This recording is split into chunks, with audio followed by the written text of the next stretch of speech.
I want to tell you about the anti-graffiti law that passed this week at the Nye County Commission meeting. There are three things about it that I want to tell you about that I really love about it. And I think it's going to do an amazing job of curing and stopping graffiti that's going on in our community. It's in a way kind of ruining our community.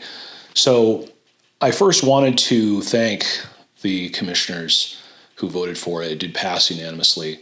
And I think that's important to give them credit where credit is due, and credit is definitely due here. So thank your commissioner for passing it.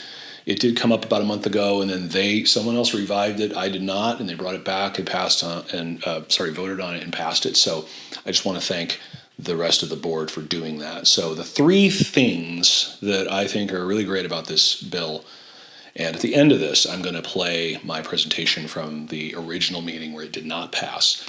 But the three things that I really like about it: one, this criminalizes graffiti. So there's a lot of confusion, and you've probably seen this in the news. Everybody sort of has a legal take on everything, and I've never really seen anything like it. Everybody sort of wants to be a lawyer and think that they know what the law is, and most of the time they're wrong. And people in government are no exception. So it's problematic when you don't really know where things are as far as how legal they are, if they're legal, if they're illegal. And so this is where graffiti has come into in our community. In the past, I've heard people in positions of power say, well, it's a civil matter, or well, it's not a crime, or well, I don't know. And so this sets all that aside. It's a crime, it's a misdemeanor.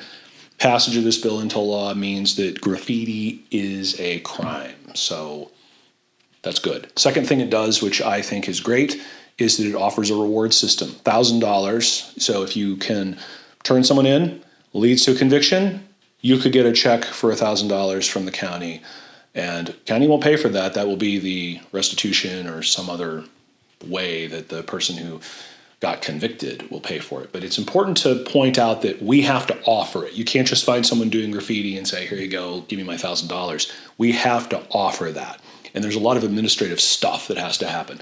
This law is just a framework to allow us to do this. So don't just start turning in your friends for graffitiing. I would love it if you would, but don't just start doing that and expect money, because we have to actually make that something specific under the law. And the third thing that the law does, which I think is great, is it allows the county to much more quickly cover up graffiti. So right now, the current system, which I think is awful, takes months and months. It could take months and months. It could take years. It could take forever to fix or stop graffiti or cover graffiti. So this law, I believe it's 30-day notice, I think.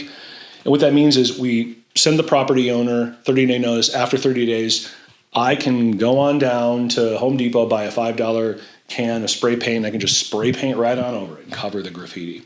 Now, under the current model, couldn't do that. The current model, the property owner has to pay. The current model goes through criminal court system. It's just a bad system.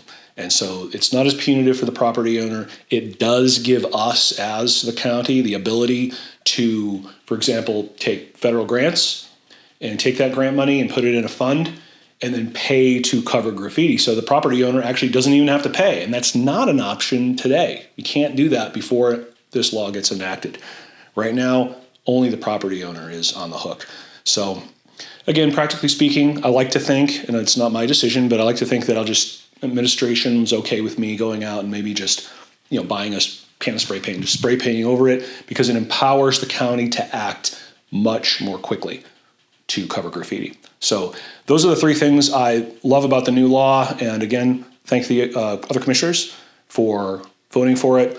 I'm going to play for you my presentation at the meeting a month ago. The current law under code requires a business owner to remove graffiti, and the penalty is handled in court. This proposed law will make a change to this procedure and gives us and the sheriff more resources to fight and stop graffiti that's growing all over our community. Here's a summary of what this law would do if passed. First, take the penalty out of the courts and give the county the ability to remedy graffiti directly and swiftly, and, if necessary, take civil, not criminal, action against the property owner to recover the cost. Second, set up a reward of up to $1,000 so that people who are doing the graffiti risk being turned in by their friends in order to get the reward.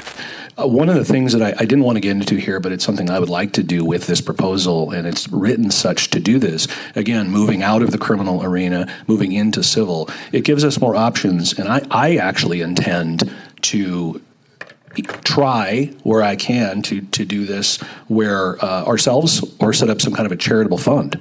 So if we can't use grant funds to go and remedy this on property, maybe we can use a charitable. I've had people offer to give me money for just what we did at the Patriot Pond. So I think that would be a nice thing to do. If you want to stop graffiti, I have a feeling me running around town painting over graffiti, you'll stop it real quick because I don't think they're going to want to see that. But all jokes aside, it just gives us the ability to remove property owners from being considered criminals at all and moving it into a civil area for remediation.